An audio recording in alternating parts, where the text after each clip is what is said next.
Hello and welcome to the Empower LEP Podcast. My name is Jana Parker. I am a licensed educational psychologist. I am a group practice owner, and I am the owner and mentor at Empower LEP. Today, I am hosting Dr. Kelsie Reed. She's amazing. She's a nationally certified school psychologist. She has expertise in promoting strength-based practices in educational settings. She's the founder of the Strength-Based Collective, and she creates research-driven resources and tools that are aimed at empowering educators, parents, and mental health professionals to support youth through strength-based practices. She is also the co-author of Hacking Deficit Thinking, which is a practical guide for educators to dismantle deficit-based practices in their work with students. And as a biracial woman, she is dedicated to advancing equity and reshaping the educational climate to better support all students, particularly those from historically marginalized backgrounds. Stay tuned for this exciting episode. She also gives a discount code for the new information that she has on her website, Processing Superheroes. And it is something that you don't want to miss. And you will get a discount as you listen into this episode. So as always, I hope that you enjoy this conversation as much as I did. Welcome to the Empower LEP Podcast, Dr. Kelsie Reed. Welcome. Thank you. Thank you for having me. Yeah, you're welcome. It's like, welcome. You're welcome. I know, right? Yeah. I'm really excited to have you here. I think we have some mutual colleagues / professional network in common, and I'm really happy to meet you in person. Thank you. It's great to meet you too. Thank you. So I just want to get right into it and start by just asking you to give us a little insight into what you're doing right now, and then we'll go back into how you got there. Yeah, sounds great. So I am currently a school psychologist in Maryland. I have 2 schools, an elementary school and a middle school. And then outside of my work as a school psychologist, I also I founded the Strength-Based Collective, which is a nonprofit organization where we develop resources and tools to inspire adults who work with youth to understand youth strengths, to foster youth strengths, and really just kind of shift away from a deficit way of thinking about students.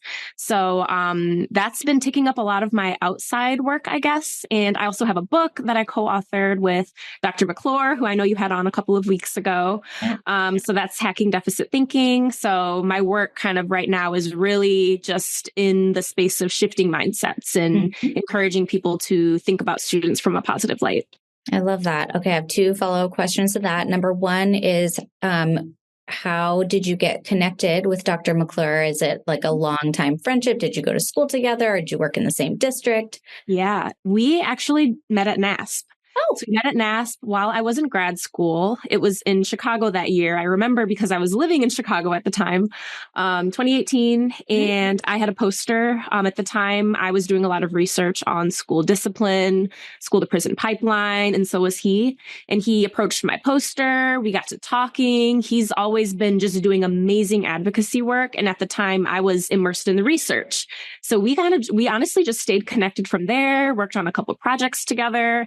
And then the book kind of naturally came about. I mean, he was the one, they offered him the book, of course. I was still, I was a first year psychologist at the time. And he asked if he could have a co-author, brought me on because my dissertation was on deficit thinking. So it really was just like a perfect fit. But yeah, we truly just met at NASP and it's snowballed from there.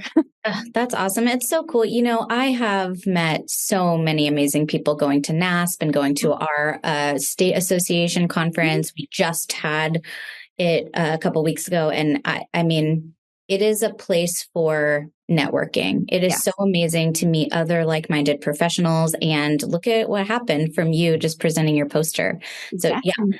I highly encourage people to get out and present and go, just both, whether they're just going for themselves or they're presenting. I highly encourage it. Although presenting is hard.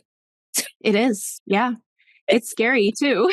I've started in grad school, so it's a little easier, but it's still always nerve-wracking. Yeah. And it's putting all of your information together in a way that you feel like is going to resonate with your audience. And, anyway, I could go on and on. Okay. My second question though was, this is kind of more of a business oriented question, but you said that SBC is a nonprofit. And I would love to just kind of go into a little bit about how you decided that what you were going to do as a nonprofit, why that differs from another kind of business entity, and how that's worked for you. Yeah. So, I mean, it's an LLC. And so it's not that much different from, I guess, other organizations. And I'll be completely honest, I don't really know much about business. So I have been learning as I go. And I feel like a lot of people who seek to start something new, that's kind of where you start, right? Like, I don't know what to do. Yeah. So I kind of just did some research. I was looking into kind of what it looks like to create the LLC. And I just went from there. I'm still figuring it out. I'm changing things every day, honestly. I'm going in different directions. So I don't have a clear answer. It was really just kind of me figuring it out and thinking what feels right, and going the advocacy route. So with it being more like, advocating, sharing resources, sharing tools, I really wanted things to be accessible. So I didn't want to do something that was going to cost people a lot of money to participate or to access my materials. So that's kind of really always been like my mission, I guess, is to just make accessible and practical tools for people. Yeah. And so as a nonprofit, you can have people donate money, I think, right? Me? Now I'm learning something. So you don't even know? Yeah. I don't. Because, you always hear, and again, like, I don't really know that much about nonprofit either because I don't have one, but I don't, and I do have one. Yeah. I feel like people can donate to you, and like people who have money can donate and be like, I donated to a nonprofit, and then it like looks good on their tax. True. Yeah. So me taking notes. So, and that's my thing. I'm always learning about the business world. I'm actually writing that down. And I might be completely off base here, but I feel like with a nonprofit, that's how you get paid. I mean, because you have to get paid somehow. Right. Are you getting paid for anything that you're doing right now? Here and there. I'm not doing a lot, right? So a lot of my materials are free. I have some products that have lower prices. So there are priced products on there. Right. Most of them are downloadable tools. I have like a workbook, a strength-based workbook for kids. It's on Amazon. It's really cute. But yeah, the majority of what I do is just passion. I do it outside of work. I find opportunities to make money here and there. I thought about applying for some scholarships and things like that just to kind of get a little money to help me out because it is a lot. But yeah, I mean, I'm really just kind of taking it day by day, enjoying it and doing what feels right. So I really love graphic design. And so I'm building the website is fun, kind of just finding ways to get that creative outlet because I don't have as much time for that in the schools. So Right. Yeah. Yeah. Okay. Well, look into that because I will. Like you could, because I feel like so many people with kids who have different kinds of needs. There are parents who really want to support the kind of thing that you're doing here. Yeah. I didn't even think about that. Yeah. This episode is brought to you by the LEP Exam Mastery course that is now available on empowerlep.com. This course has taken me a long time to build because I have been getting information from all of the people who have taken the test since May 2023 who have donated study materials, guidance, feedback, all the things. I've done market research in the field to try to figure out, what people need to be studying. I have talked to people far and wide who have taken this test. I've talked to people who have passed. I've talked to people who have not passed. I've gained study materials. I have so much information packed into this new exam mastery program. You are not going to have to look anywhere else. And I really hope that with all of this information, you pass this exam. So if you are an aspiring LEP wanting to take the LEP exam and you are looking for materials to study and a course that takes you through step by step all the things you need to do to prepare for the exam, all of the pieces of the exam, we go through the whole BBS outline in this course. It's all there for you with tons and tons of resources. So again, go to empowerlep.com, go find the exam prep course, and let me know your thoughts. Also, your glasses are so cute. Thank you, Warby Parker. Oh, mine are Warby Parker too, but now I will need to go see about, those colors are. I know they always get me. I love Warby Parker. Yeah, same. This is not an ad for Warby Parker.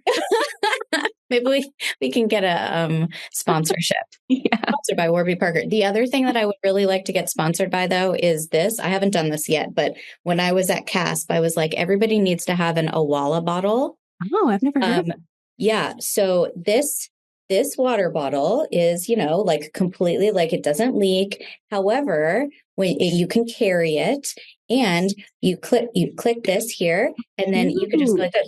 Oh, and I like that. That's the opening. I don't like the straw ones. I feel like they get dirty. I don't know. Exactly. So there's a straw down on the inside, but so you just, and it's so cute, right? It's so cute. So I am if I'm going to get sponsored, I would like it to be Awala water bottles. Yep. All right. I mean, I don't even need to be sponsored because I have one already, but I don't know. We'll see. Yeah. Who knows? Empower LEP Podcast sponsored by Awala water bottle. It's not really, but maybe someday. Okay.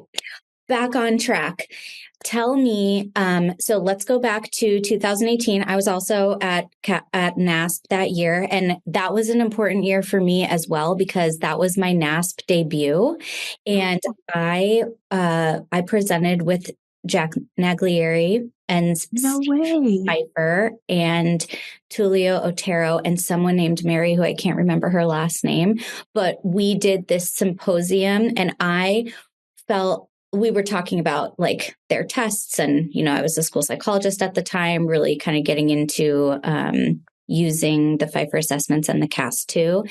And they asked me to present with them, and I was like, oh my God, what?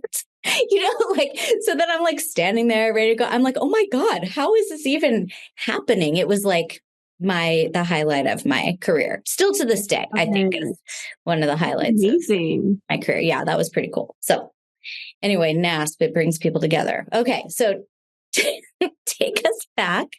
Tell me about, how your dissertation and just how you got into doing this work and how that interest has really continued to evolve into what you're doing now. Yeah. So and I mentioned this, the school discipline piece has always been that was my first interest is school discipline, disparities, mostly because my upbringing. So I'm biracial and grew up in a all Black family.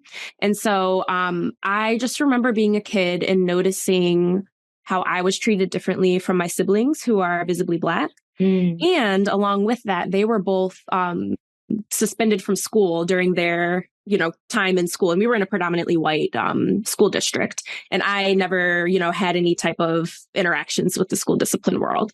So I was always like, that's a little interesting. And so, kind of in college and all that, I kind of dabbled into education. I'm like, what is that? And then I took a course and I learned about systemic inequalities in education, basically. And that's honestly what led me to school psych. So from there, I knew that was my area I wanted to do research in.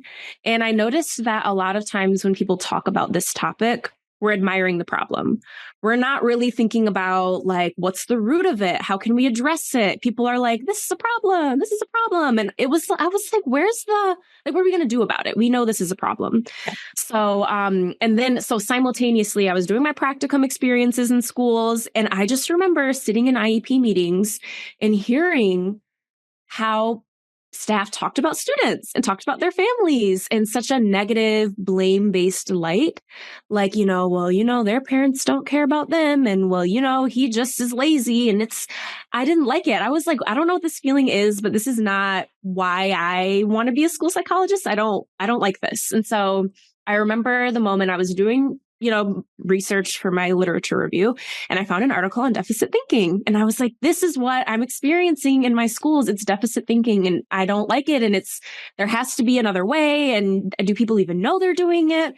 So that kind of led to my dissertation where I was interested in seeing if deficit thinking contributed to racial disparities. So I won't get into the research piece, I guess, but what I found in the end was really cool because basically my main finding is that language is so powerful. Mm-hmm. So for part of my project, I just changed the wording. I asked the same question, but I changed the wording the way I asked it. Same teachers. And I got completely different responses based on how it was worded. And I was like, this has crazy implications for school psychs. We do all this consulting in schools, and what if we lead the narrative and lead with positivity and lead with strengths? We can kind of shape the direction students, get to go in because we're framing it. So that, honestly, that's kind of where it started, just the passion. And then when Dr. McClure reached out, we did the book, and then strength-based practices is the alternative to deficit thinking, right? So focusing on the good, trying to mitigate those implicit biases and stereotypes we hold, and thinking about, what kids do well and what strengths families bring to the table and kind of how we can build on that. So then that led to hacking deficit thinking. And then from there, it was people were hungry for strength-based practices. They loved it. They're like, how can I do it? I want practical tools, and I love practical stuff. So that's where Strength-Based Collective came. And here we are. I love that. You just made me think about how I think, honestly, that when we get into this profession as school psychologists, I think naturally we are strength-based. And I think we have this, we're always looking for the best in people. Mm-hmm. And how do we help people thrive? That's the whole thing we do, right? And it makes me think about how when I was in schools and I would go into a classroom to take a kid for testing, and they would just love the time that they were with me, right? And then the teachers would be like, what? He doesn't do that for me. Why is he acting like that with you? And I think it has something to do with how we treat them and talk to them. Yeah, absolutely.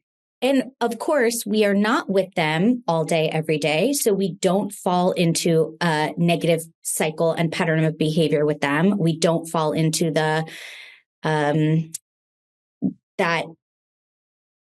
that cycle where they trigger something in the teacher, then the teacher reacts to the kid, and then they trigger, that whole thing where someone who comes in and just plucks them out and then just goes oh, let me see what you can do. Let's do this. And they just, just think if everybody treated that kid just like that, Yeah. So. Yeah, easier said than done. And I agree. The way I think about it is if a student has come to me, it's because they're struggling for whatever reason. So I always want to take the approach where I'm going to empower the student. We are going to talk about what's good about them, because I just know if they've made it to me, they've probably faced a lot of negativity from other staff in the school. And I hate to say it, but it's kind of the truth, right? So that just gives me even more ammo to, embody this approach. Yeah. Speaking about assessment, I want to go off on a little tangent right now, but you have a couple of links to different strength-based assessments on your website. And I'm wondering if you could just talk a little bit about how you might incorporate those into your assessment practices, and if there are certain ones that you think maybe are better for maybe a certain kind of kid, or, just because these were all new to me as I was looking through them, and makes me really want to start to incorporate a bit of that. Yeah, I love it. So the assessments most of them are basically rating scales that you would administer to the client. You can read it aloud to them or have them fill it out. And the end result from these scales are either their top 3 strengths, their top 5 strengths, or, whatever, but it gives them something positive and concrete about themselves. My favorite one, because it's free, is the Values in Action survey. So not only is it free, the VIA, it's also goes all the way down to children who are 8 years old. So you can use it with a broad range of both children and adults. You can create unlimited profiles, administered as many people as possible, or as many people as you want. And I will say they're kind of lengthy, but it's the same thing, like I said, as administering a rating scale. And so Values in Action identifies your values, which I think is really cute and fun. So like kindness, humor, courage, bravery, all of these things that we know every child has some type of, strength in one of these areas, right? And so it's so fun to identify it and then talk about it with them. Because so what I always do when I give rating scales is, of course, I go through and I'm like, so this means, you're experiencing this. Like I try to share results. But when you share these results, it's more fun. It's more, tangible for them, and it makes them feel good about themselves. So I'll do that. I'll do a little printout of their strengths so they can take it with them, show it to their parents.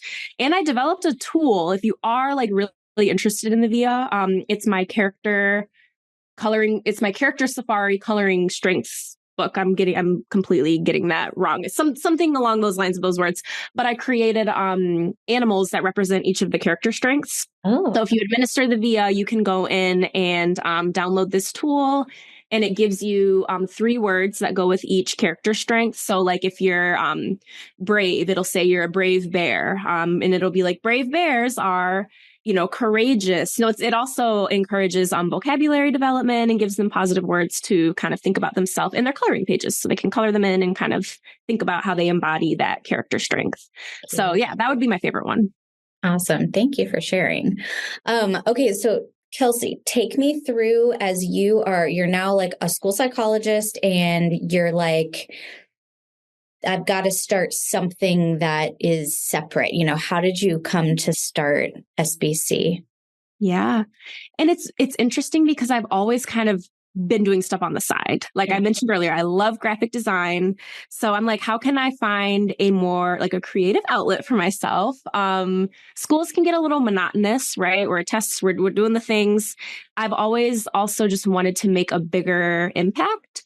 So I've always been interested in policy. So I was like, how can I like find a way to use this passion and advocacy outside of the schools? And so it truly was born from hacking deficit thinking. So people wanted something I didn't know what it, should look like. But I built off of what the people were wanting. They wanted strength-based tools. I love creating anything. Like I love Canva. I'm always in there creating things. I have so many ideas that haven't even been released. I can't do Canva. I can't. Sorry. Really? Yes, I am the worst. Literally. Oh, see, yeah. I think talking about strengths, this is my strength. So I get it. Not everyone has a visual processing strength as I do. But it goes off of everything I do, right? Building on things that I'm good at and finding ways to do it outside of my work. So it's really kind of fueled my passion. Like it's sad. I get so excited. I'm like, I'm going to go home and like research and create this tool, and it's going to be so great. And it's like, that's where I get my energy. So yeah. That's awesome. I am envious. And yeah. Okay. So how logistically were you like, okay, well, I'm going to start this website and I'm going to put my resources up and yeah. So I had help because Dr. McClure did help me with the getting it started. He's already an established businessman. So he was able to, I really learned a lot from him about the website creation, the LLC, all of those pieces. So honestly, like having a mentor who is going to help you is key. Like that really changed the game for me. And then from there, I kind of was able to slowly take more control of things as I got more comfortable. And so and then from there, I use Wix, is what I use for my website, which I think is not as user-friendly as Canva to me, but so I kind of I'm winging it. I'm not going to lie. Like I've been listening to podcasts here and there, trying like YouTube, trying to understand, how to go about this whole business thing. But it's truly just me doing things wrong, doing things right, like trying my best, basically. Right. Yeah. Well, and the good thing in kind of what you're doing is that you're putting this time in, but you're not like it's not like you're losing money by like doing this, right? You're just kind of taking it as you go. And I love that. And so what are I want to talk about your processing superheroes in a second, but what's like your 5-year goal? Where are you kind of going with this? Yeah, it's so interesting because when I started SBC, I thought that my 5-year goal was to be able to do that full time. But now I'm truly just seeing the value of doing this and being in the schools. So I don't know if maybe it gets to a point where I can do like part-time schoolwork and then this as well, because I think in this role where I'm creating tools for people to use, I need to be immersed in that world. Like, how am I going to know what's helpful or what's needed if I'm not also doing it? So that's kind of where I'm at right now. I'm loving the being on the ground. I mentioned earlier, I love policy work. I'm in Maryland, so I'm, in the policy world. I would love to like do bigger picture things.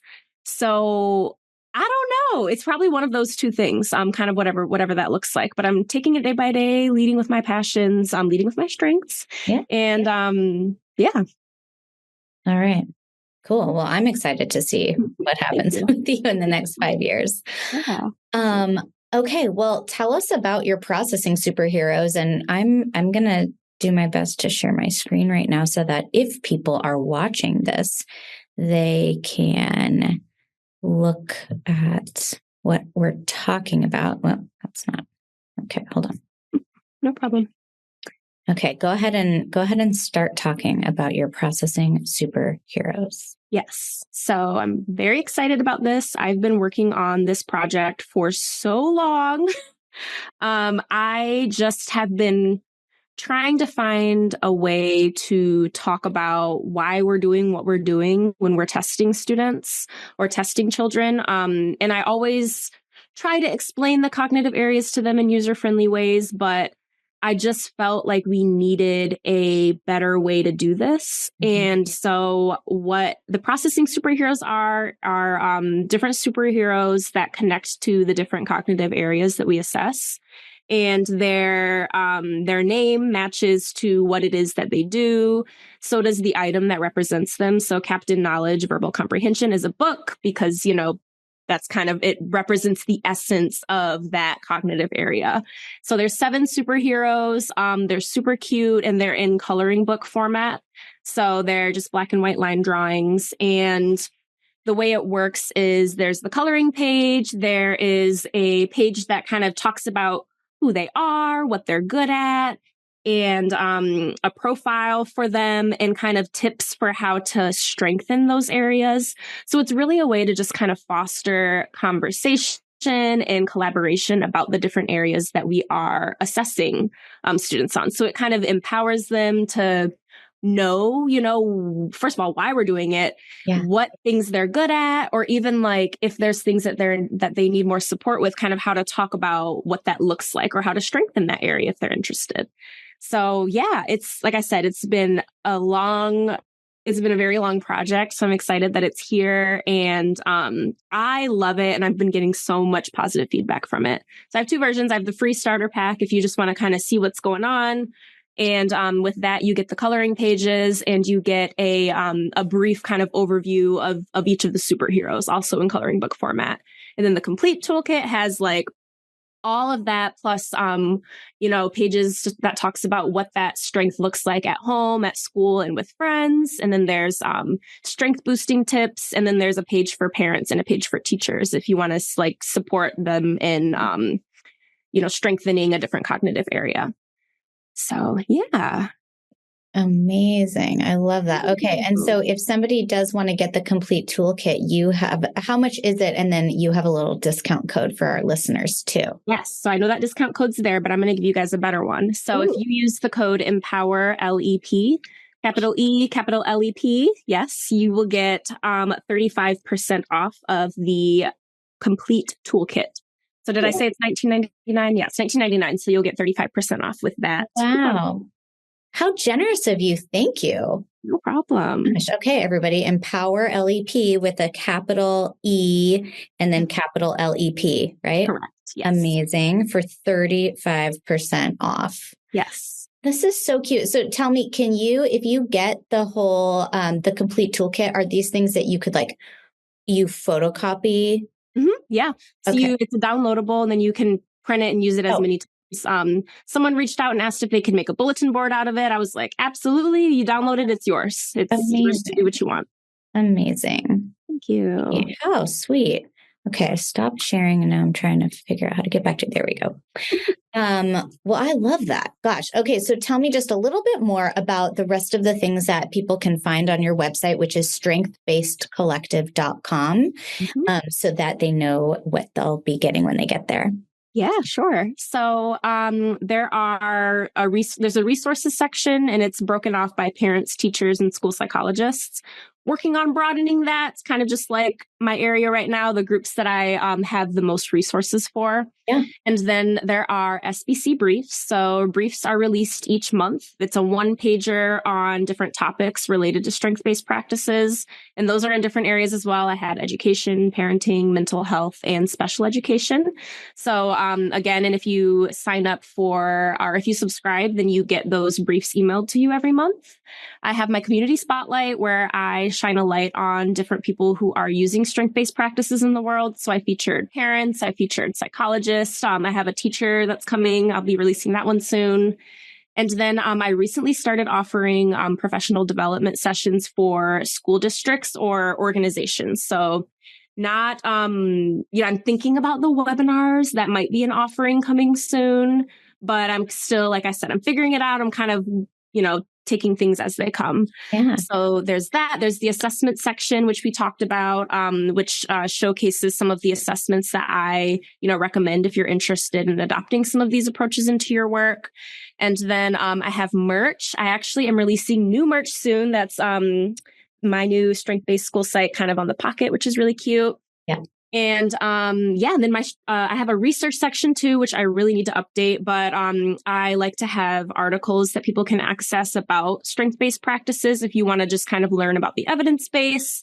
And then my strength-based workbook for 7 to 10-year-olds. And I'm currently working on my strength-based workbook for 11 to 14-year-olds. So I want to do the older, and then I'm going to do the older age group too. Yeah. So lots of ideas, lots of things happening. But yeah, that's the website. Awesome. It's so exciting. So if somebody wants to access you do you go and do presentations and professional development in person? Do you do mostly virtual? How do you work do both. that out? Okay. And so it's currently, I need to modify this, I think, but if you go to About on the webpage and you scroll down, it'll say what we do. And then it says professional development for school psychs. And if you click that link, you can submit an interest form, and I'll get back to you and we can kind of talk about what your needs are and go from there. But yeah, I have my topics are introduction to strength-based practices, strength-based assessment, strength-based consultation, strength-based intervention, and I can do in person or virtual. I love that. I say that a lot, but I do. I love it. I appreciate that. Thank you. And you're speaking at NASP, right? I am, yes. I have a presentation with Bria Rosas, who I know you had on, and Lucia Serio, who is another amazing psychologist in California. And we are presenting on strength-based approaches or strength-based assessment practices for high support needs populations. So students with intellectual disabilities, students with autism. We often get a lot of questions about how to be strength-based for students who have a lot of needs. And so we're really excited. It's a mini skills presentation, so it's going to be very practical, hands-on, and all of the things. Yeah. So, Nice. Well, I'll get to meet you in person there. Yeah, absolutely. Oh, that's exciting. And then I guess lastly, I would say, if you had to go back in time and tell yourself anything that you might have done differently or not even differently, but any guidance you would give yourself or a person who is just starting to think about maybe using the strengths and the skills that they have, whether it's inside or outside of the school district, any guidance for you or somebody else? Yeah, I think oftentimes if your strength or skill set doesn't fall in the assessment or counseling domain, you may feel like, oh my gosh, is this the right field? Am I able to really kind of feel like I'm making a difference in the way I want to? Because that's kind of how I felt. Like I really love systems work, advocacy, all of these things. And I wasn't getting an opportunity to do that in my work.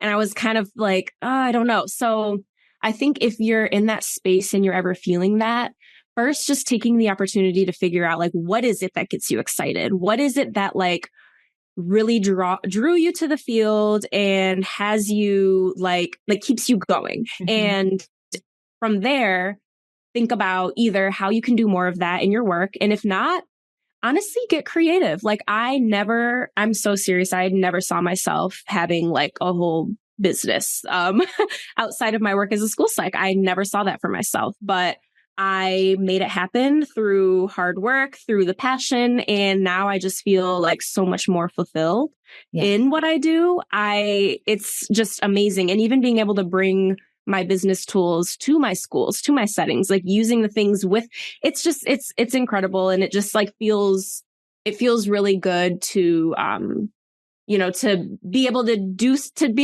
that you're passionate about and something that like feels good to you. I don't know if that makes sense, but I think there's something empowering. It's being strength-based, like the same thing we talk about with kids. Like you need to know what your strengths are and do more of that. If you're not doing a lot of that, find ways to do more of it. Right. It makes you feel good every day. Absolutely. Yep. Yeah. I mean, and that's a lesson for like all of us, kids, adults, like we all have to do things that we don't want to do. Right. Every day we have to do things we don't necessarily want to do, but then we have the opportunity to create things that we do want to do and that we're good at and that make us feel good and fulfilled and rewarded and like we're contributing. And I always say this, but I think school psychologists we want to help, we want to, and we want to do right by people. We want to use our skills to help people. And I think in schools, sometimes we don't always get to do that or feel like we're able to do that in all the time or like in the way that we would if we weren't confined. Right. But we've got to find ways to do that within the schools and then also beyond.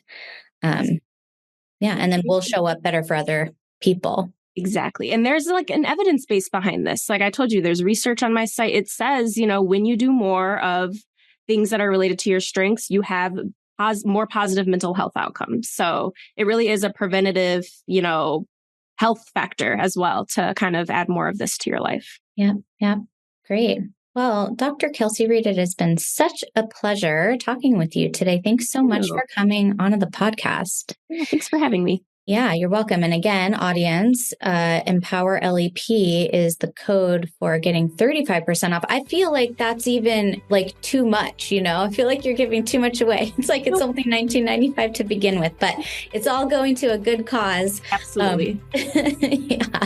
Well, again, thank you so much. It was great talking to you. You too. Thank you for having me. Thank you for listening to the Empower LEP podcast. Episodes can be found at empowerlep.com. If you liked what you heard, please leave a 5-star rating and review on your favorite podcast player. If you'd like to be a guest on the show, or if you have any questions for me, don't hesitate to connect. I would love to learn more. I can be found at Jana at empowerlep.com.